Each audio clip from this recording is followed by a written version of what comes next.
What is up, s'mores? Welcome back to my channel. I'm very excited because I've been thinking about this for like a long time. Today I'm talking about OCD representation in media. I want to discuss OCD representation and discuss the good, the bad, why the good is good and why the bad is bad, everything in between, because I think it's so important.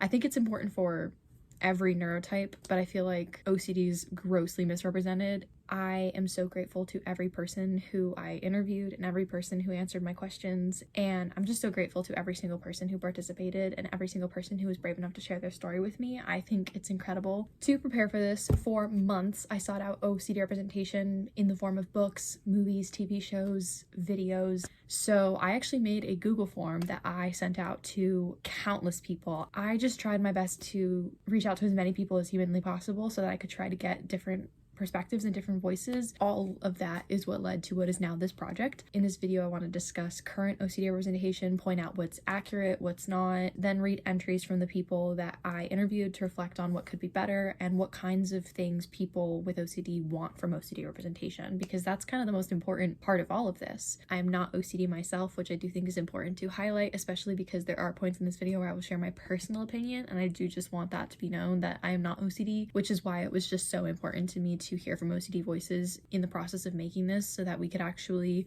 discuss feedback from people who actually know what it's like. And because I'm neurodivergent, I recognize the powerful impact representation can have on people like me. One of my best friends is OCD, and by hanging out with her nearly every day, I have gotten to know a beautiful and multifaceted person who deserves to see herself in characters she watches on TV. I'm very, very grateful to be her friend, not just because of that, because she's also an amazing person and she makes me laugh every day, so I adore her. She and millions of others deserve to feel that they are seen and heard, and their condition not only isn't all there is to them, but it also doesn't make them unlovable or wrong. OCD is a disorder that involves unwanted intrusive thoughts, compulsions, obsessions, and anxiety, but this is not all OCD is. To quote some of the participants who shared their experiences with me, OCD, quote, often is bloody, vulgar, and mean. Living with OCD is an exercise in learning to be stoic when confronted with the worst images and phrases your mind can conjure up.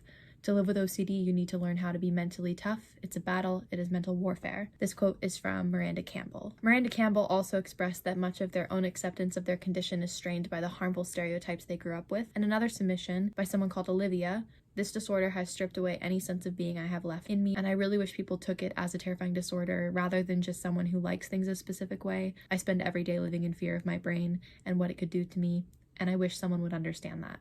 End quote. OCD is complex and scary, and it is not a quirky little anxiety that encourages you to stay clean and tidy.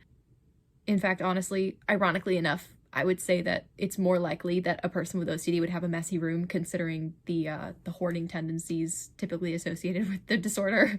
I spoke to and interviewed many people with OCD and co-occurring disorders. A commonality I found in all of the people I spoke to, everyone I interviewed, was that they all had difficulty coming up with characters in media who actually have OCD. It wasn't until I prompted people to think of characters that they believed have OCD that I consistently got a lot more responses, more answers. This illustrates to me a lot of core issues with OCD representation and the clear disconnect between the OCD representation that we currently have and what OCD actually looks like in real life. So many names and projects brought up were either very stereotypical examples of specifically contamination OCD or very exaggerated for comedy portrayals of OCD, and that was an issue I ran into a lot. So let's actually discuss some of the projects that were submitted. Turtles All the Way Down was a project that came up a lot in the last few months, and I've now seen it multiple times and I've read it once. Many participants mentioned the story and expressed their feelings about it and about Asa, the main character. One of the anonymous entries stated, quote, in Turtles All the Way Down, it almost seemed like OCD was the biggest part of the personality of the character, Asa. That was not really great, end quote. This was also an opinion that came up when I watched the film alongside my best friend. She told me that something she found upsetting was that there wasn't much else to Asa's character besides her OCD, and I can definitely see that in the film, and I definitely believe that's a fault of the film because I didn't really feel that way when I read the book. When I read the book, I remember feeling like Asa was a very interesting character. I remember connecting to a lot of what she was interested in, and so I think that the movie maybe unintentionally kind of washed her down a bit, which I do think happens a lot when it comes to portraying a character from a book on screen. That happens all of the time. I don't think I've ever seen a book to movie adaptation where the characters feel like they did in the book, which is why I think that any movie that is based on a book, you should read the book first, because I feel like it always makes the experience more multifaceted, and it gives you perspectives on characters that you're not going to get by just watching the movie. Jordyn S., one of the participants, was recommended the book by their therapist who specializes with OCD. They stated, quote, "I took it upon myself to place a little post-it tab besides everything the main character, Asa, did in regards to her compulsions that I related to. By the time I finished the book, I had used an entire pad of post-it tabs. It was astonishing to me just how much I related to practically every page of that book. It brought me so much comfort, so much joy, so much understanding, and yet so much sadness knowing others experience the same thing I have. That book honestly changed the way I thought about OCD and my own diagnosis with it." Turtles All the Way Down, written by OCD advocate and author John Green, is about a teenage girl with OCD named Asa Holmes and her struggles with contamination OCD as she navigates school, friendship, her first relationship, and a mysterious disappearance her best friend Daisy wants to solve. I personally found that this film treated OCD seriously and managed to portray Asa's experiences in a way that could be understood by someone who isn't OCD. The friend I watched this with pointed out that some of Asa's spirals made her emotional and uncomfortable, which was, for her, a testament to how well the film portrayed OCD, which I thought was very nice. By the way, if anybody with OCD watches any of the projects I talk about, I would really love if you could comment below and let me know what you think about these characters, what you think about the portrayals.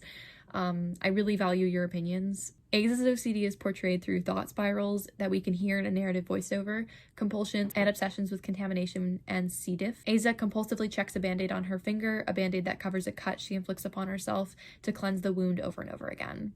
Asa also struggles socially, frequently missing conversations and moments in her surroundings due to being very stuck in her own head. She misses a lot of social cues due to the constant thoughts in her head, and frequently masks and portrays herself as someone who is paying attention and is fine. She's very anxious about getting sick and is obsessed with illnesses. She's also just a very anxious person. At one point, Daisy's on the phone and she asks Asa for a good illness to excuse her absence at work, and Asa immediately thinks of one that matches Daisy's description, which implies a great deal of hyperfocus and obsession on researching different diseases and conditions to protect herself or protect her mind from believing she's sick. She also enjoys info dumping about her interests, which I thought was really sweet, and I related to that personally. And though her obsessions cause her stress, she also enjoys diving into some of her interests with people, like medicine and philosophy. Asa struggles on a daily basis with her OCD, and the film doesn't downplay this experience, showing her at her highs and lows. One of the most heartbreaking aspects of this story is when she crashes her father's car, and she has a meltdown in the hospital out of crippling fear that she's going to contract C. diff. She ends up being consumed and enacts a compulsion that almost kills her. Turtles All the Way Down portrays Asa's OCD with honesty. In the film, there's a frustrating lack of dimension to the characters, which is definitely difficult. I personally recommend the book. I don't know if I would recommend the film on its own as like its own separate medium, but I do personally recommend the book. It was very nice. Euphoria, with its first season coming out in 2019 and its second season coming out in 2022, follows Rue Bennett through her struggles with mental health. Rue has OCD, anxiety, bipolar disorder, and she struggles with addiction. I decided to watch the whole show for this. I finally did it. I finally watched Euphoria. Wow. That show was a lot.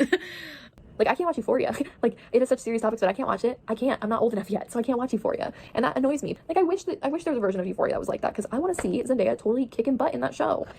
An aspect of Euphoria that I genuinely loved was seeing Zendaya's performance as Rue, because there were lots of nuances to her performance that made her OCD feel a lot more believable. Lots of little tics and, I would say, stimulatory behaviors that I noticed that made her feel much more grounded and made her feel like a genuine portrayal of OCD, which is just truly a testament to Zendaya. One of my favorite aspects of the show as well is that the show is not about her OCD, but the show does a really good job at incorporating her OCD, and you can see the way her OCD plays a role and impacts the storylines that she does have, which I really loved. Some consistencies I found in her OCD traits were augmented perception of her surroundings, rigid interests, counting compulsions, tapping and stimming. She's very expressive and has very repetitive behaviors, social masking, hyperfixations, and intense anxiety about things feeling wrong or out of place. Some implied consistencies I also picked up on were that her room implies that she has hoarding tendencies, and I noticed she darts her eyes around a lot.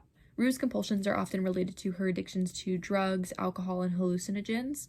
She has a lot of counting compulsions, like counting the windows in her house, and she walks in a zigzag pattern while repeating the same set of numbers as she walks to Fez and Ash's place in one episode. I think she does that every time, though. One trait that stuck out to me a lot was Rue's masking and her obsessions. There was an episode that was very reminiscent of an old-timey detective film. I loved that episode, by the way. She becomes fixated on solving a mystery, and she fully embodies the role of a detective, acting like one and repeating phrases that she's probably heard in like detective shows and movies. She becomes fully hyper-focused and obsessed on the mystery, making piles of evidence in her room, and seems completely exasperated and tired when she stops working and realizes it's like midnight. She's the narrator in this story, and she's also an unreliable narrator.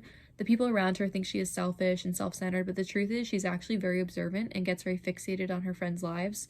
The show is very deep and has many layers to its narrative, allowing for three-dimensional characters and relationships, which makes Rue's addition to the show, and especially her OCD, feel intentional and purposeful. I love that her OCD is not all her story is, and I love that it is not ignored or downplayed.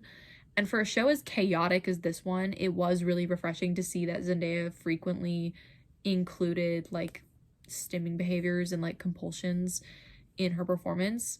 I do think that a lot of her like stimulatory behaviors could be read as like reactions to the hallucinogens and drugs that she uses, but her consistency with the way she counts things, hoards things, has very specific sensory preferences, and like behaviors are very repetitive. I feel like those things are all very reminiscent of OCD, so it's very refreshing to see that her portrayal is multifaceted and actually carries through the episodes and isn't just like a one-off. Heartstopper was originally a webtoon inspired by a novel by the same author called Solitaire. While Solitaire followed Tori Spring, Heartstopper was about Charlie Spring, Tori's younger brother, and his struggles with mental health and identity as he falls in love for the first time. Charlie Spring, in both the books and the TV show, is OCD, and he struggles with an eating disorder.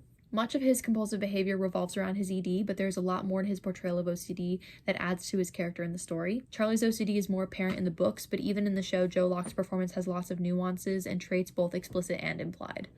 What's interesting about Charlie is that he wasn't diagnosed until he was 16, so while Asa and Rue were diagnosed much younger, Charlie wasn't aware of his OCD until Volume 4 and Season 3. Charlie's OCD is expressed in the way he stims, engages in compulsive self-harm, obsesses over social interactions, has sensory sensitivities and sensory preferences, especially with clothes, overthinks social reciprocation, and overthinks everything, basically. He's a very anxious individual. He very much fixates on how people feel about him, and he has very sensitive rejection sensitivity dysphoria. He engages in hoarding behaviors with possessions and food. Tori talks about his struggle to throw away anything because he believes everything is special. I also think it's super important to highlight that his ED is about controlling the food that he eats and less about his physical appearance or his weight. His ED is about being able to control his food because he feels so out of control of his own mind.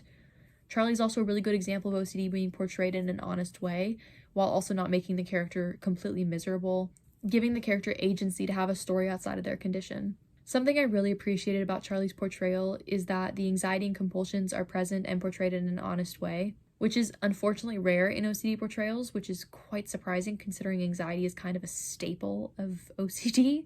Between him, Rue, and Asa, I believe Locke portrays Charlie's anxiety and compulsion so powerfully and realistically. I think Locke did a really beautiful job portraying his constant anxiety and the way he overthinks everything.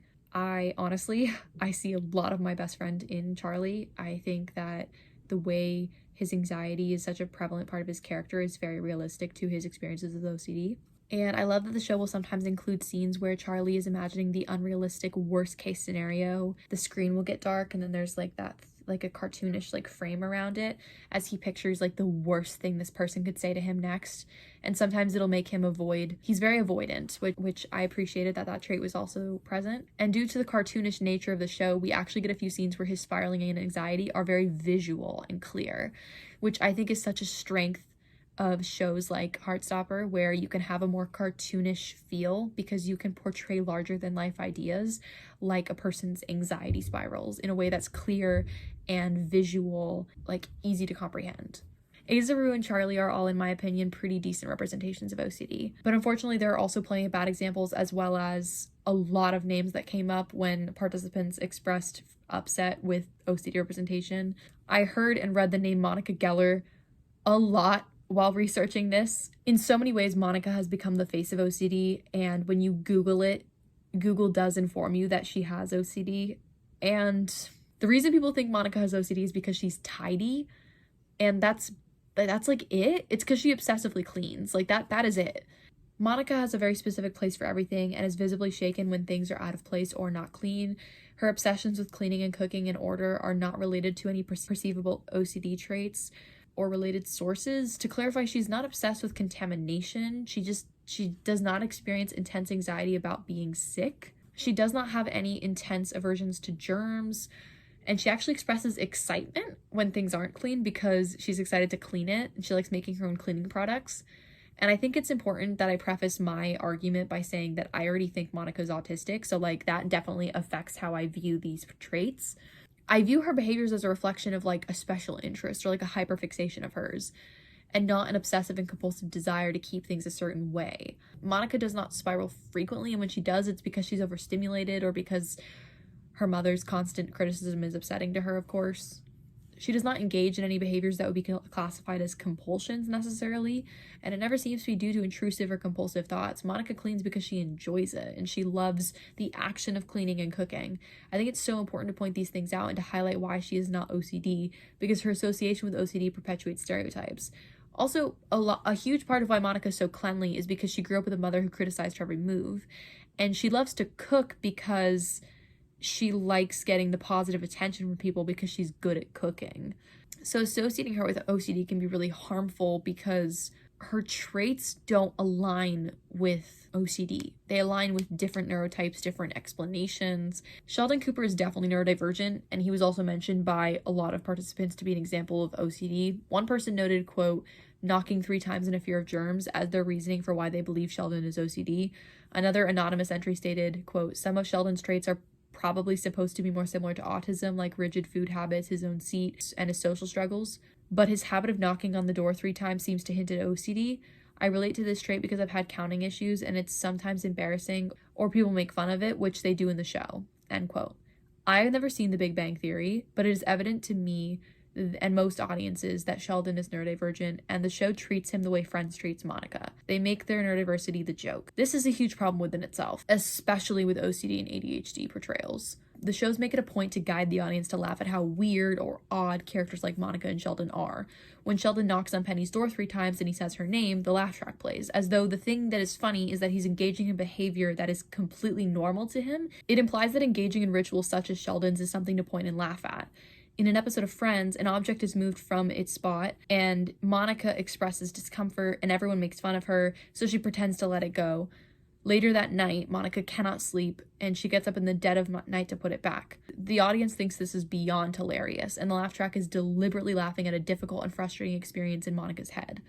This kind of treatment has effects on neurodivergent communities because it deliberately invites the audience to laugh at an experience that for Monica is very distressing, or for Sheldon is very normal. Sheldon knocking on Penny's door 3 times and saying Penny is a ritual that he does every single time he knocks on her door. Monica is very particular about where things go, and when they're moved out of the way, it can be very upsetting for her to the point of not being able to sleep or being able to eat or being able to think of other things.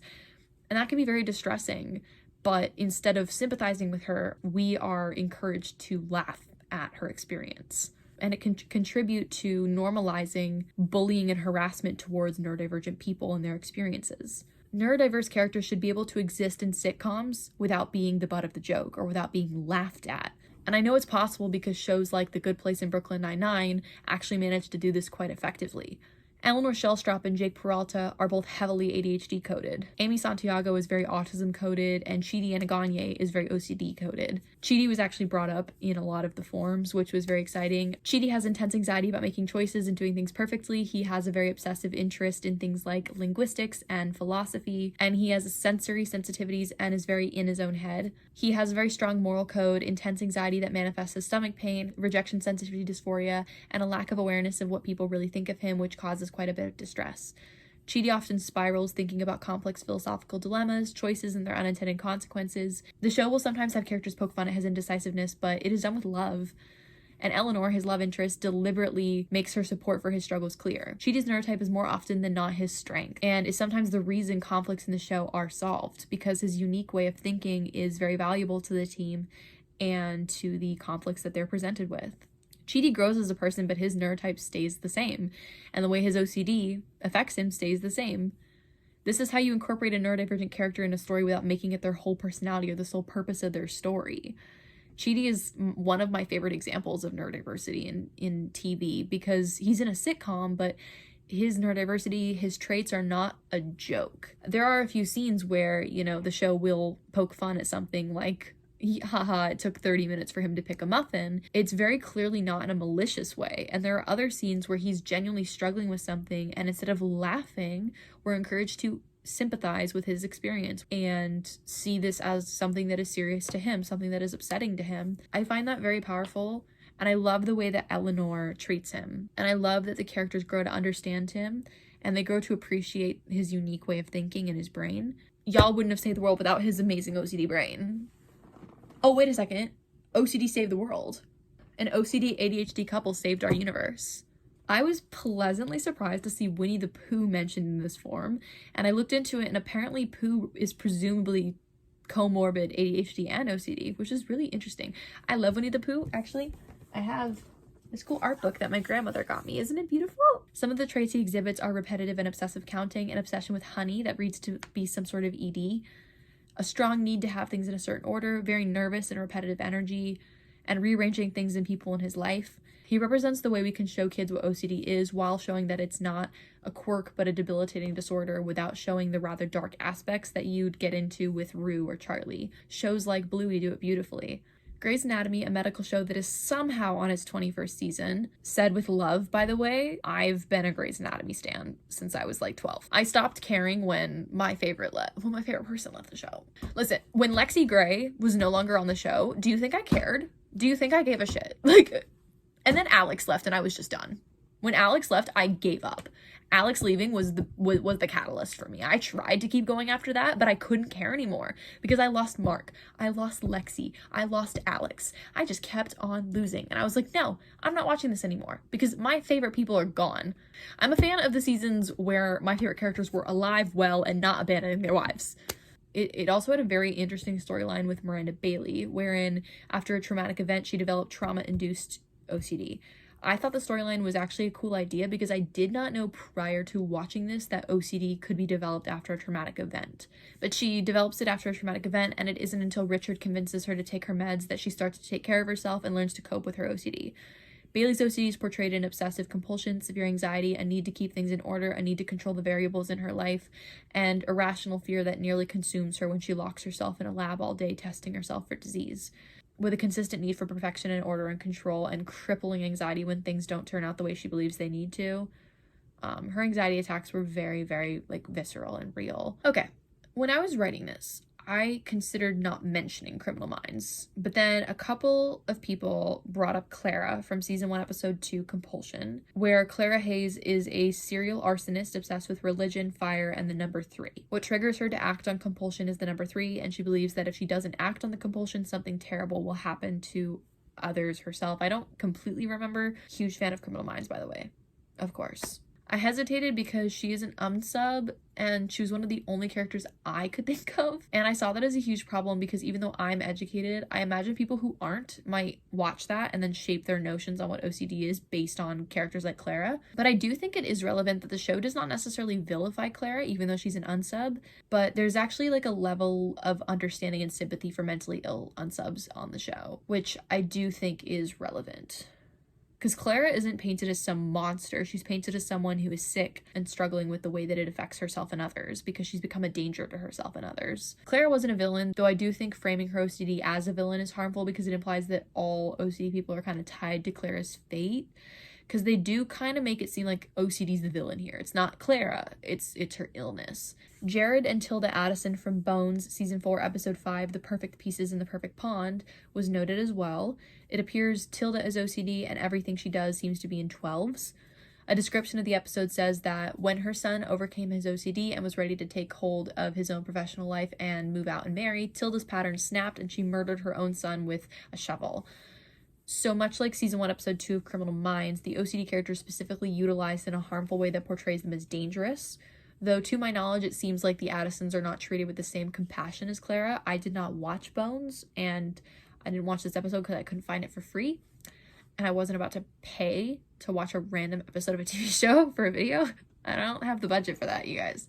This is a nightmare for people with OCD who are plagued by their intrusive thoughts and fear what they are capable of, despite those thoughts coming from something almost separate from themselves. Both Tilda and Clara are portrayed as scary and dangerous due to their OCD. And that can be dangerous in itself if the viewers watching this know nothing else about OCD and allow these harmful depictions to influence their notions and perspectives. So, yeah, not the best examples. But if anybody has any other thoughts on that, like, I'd love to hear them. Adrian Monk, Princess Bubblegum, Connie Maheswaran, Louise Belcher, Dr. House, and Brie Van de Kamp are all characters mentioned under the non-canon submissions. I want to highlight the behaviors that influence people to interpret them as OCD, whilst pointing out any core missing components. But headcanons are completely valid. If you see yourself in these characters, I encourage that, and I hope my notes do not ruin those headcanons for you. I just think it's really important to highlight, you know, the things that people with OCD are seeing in these characters while also highlighting what's missing so that we can add that to the conversation of like what should be present in OCD representation. Monk is clean and is adamant on staying clean. However, he does not have obsessions that are present in the show, to my knowledge, and his need to be clean is not shown to be of vital importance to his mental health. Rather, it is shown as a character quirk and a preference.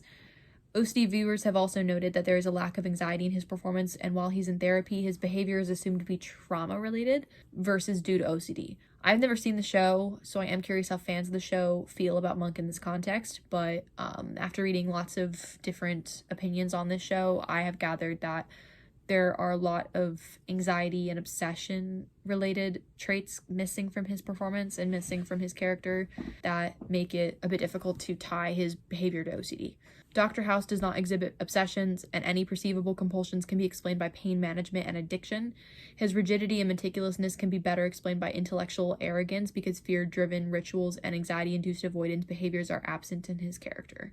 Brie Van de Kamp from Desperate Housewives also does not exhibit obsession. She does exhibit compulsions driven by a need for control and perfectionism, but there is an essential core component of fear and anxiety missing from her need to bake, garden, and clean. Unlike OCD, where compulsions bring the character temporary relief but cause significant distress, Brie derives satisfaction and pride from her behaviors. Her distress seems to co-occur with the disappointment that she didn't meet her own high expectations rather than from intrusive thoughts or compulsion. Bubblegum, Connie, and Louise are quite fun examples to look at because unlike live action, animation has more freedom to portray larger-than-life ideas. A debilitating mental illness is difficult to capture on a screen, but there are reasons why neurodivergent people often relate to animated characters. It is because there is a higher capacity for suspension of disbelief and a creative freedom to portray ideas that are harder to capture on a live action screen. Louise exhibits a need for control, especially when she feels she cannot rely on others. She exhibits repetitive behaviors and fixations which could be seen as obsessions or compulsions. She's a perfectionist focused on making things work her way, an insistence on things being perfect, which can be interpreted as an OCD trait. However, the anxiety and rigidity is absent, making her portrayal very simplified and downplayed, but I can see why people with OCD would see themselves in her, and I hope that it is validating and maybe nice to see these parts of their traits in an animated character that they love. Princess Bubblegum is perfectionistic. She has a strong desire for control and for everything to go as planned. She is meticulous, and her need for things to be correct could reflect OCD. She often engages in repetitive behaviors, and she exhibits rigidity in her thinking and her actions. Inflexible thinking and difficulty adapting are also really common OCD traits. She also exhibits anxiety, especially when plans don't go right or she's afraid she won't meet a certain standard.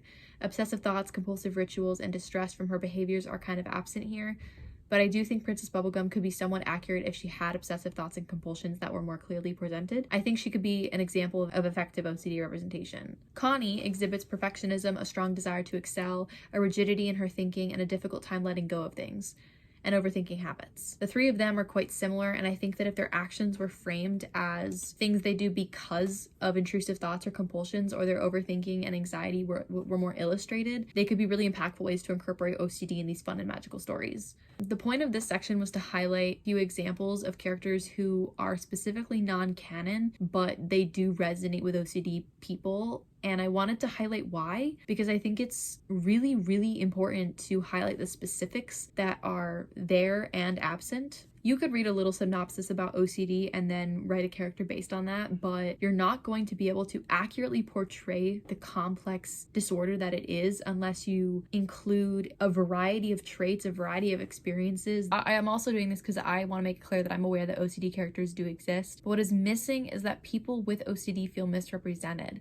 They feel invisible, and that is an isolating feeling. Cece told me, quote, I feel like OCD anxiousness isn't properly handled and leads to a lot of people seeing it as a quirk rather than a deeply rooted fear, worry, or need for consistency. There have been days where I could not function properly because I couldn't do something I felt I needed to do to be okay, and I was just told to calm down and stop being dramatic, end quote. Yes, anxious characters do exist, OCD characters do exist, but do they accurately represent the communities they are meant to be a part of? Does the current state of representation have a harmful impact on the OCD community? Jordyn S. tells me, quote, yes, absolutely. I think that good representation like Asa and Charlie do extreme good for my community, but characters like that are few and far between. The vast majority of representation of OCD exists within that idea of either normalizing and trivializing OCD or demonizing and vilifying OCD.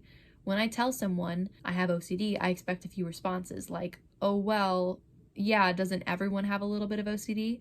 I wish I had OCD, then I'd be so organized. You're lucky. Or, OMG, you're not like crazy, are you? I believe these responses I expect are directly caused by the way OCD is represented, and hopefully if we expand representation, people can become way more knowledgeable about OCD, end quote. Miranda Campbell tells me definitely, whenever one talks about the more visceral parts about having OCD, like violent, bigoted, and sexually intrusive thoughts, people are always ready to label us as bad people who need to be feared. It also leads to people deeming OCD as not a serious problem, as they believe it merely means being clean or organized. Sure, I obsess over my appearance, but I also worry over 1,000 other things, end quote. An anonymous entry stated, quote, I think the inaccurate representation from the past still has a great effect. I have a lot of friends who, despite knowing me closely, still believe OCD is rather simple and not so distressing, because they think it's just feeling worried you won't be seen as perfect. And this entry highlighted a consistent issue with prejudice that past representation has most certainly had. There's a prominent misunderstanding that is further exacerbated by the poor representation the community is associated with, as highlighted by one participant who told me, quote, yes, the only representation is cleanliness, tidiness, and organization.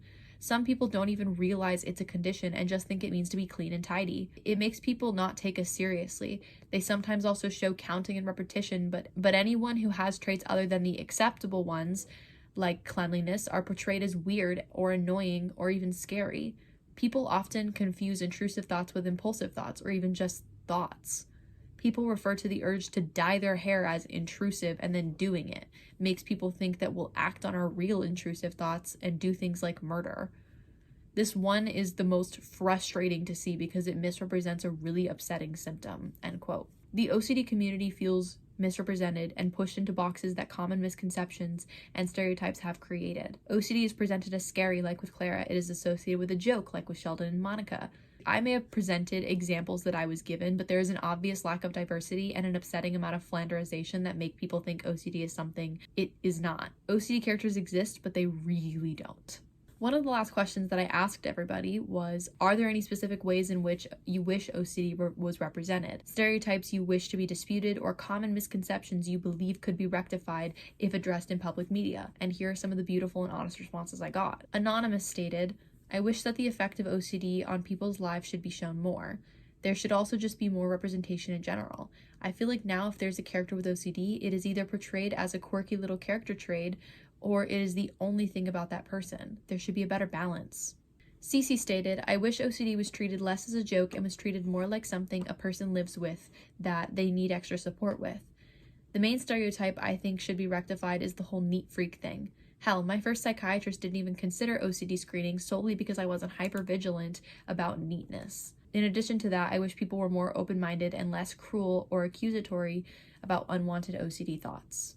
Jordyn S. said, I really want OCD to stop being depicted as a helpful disorder, as something that just helps you keep your room clean or your desk organized.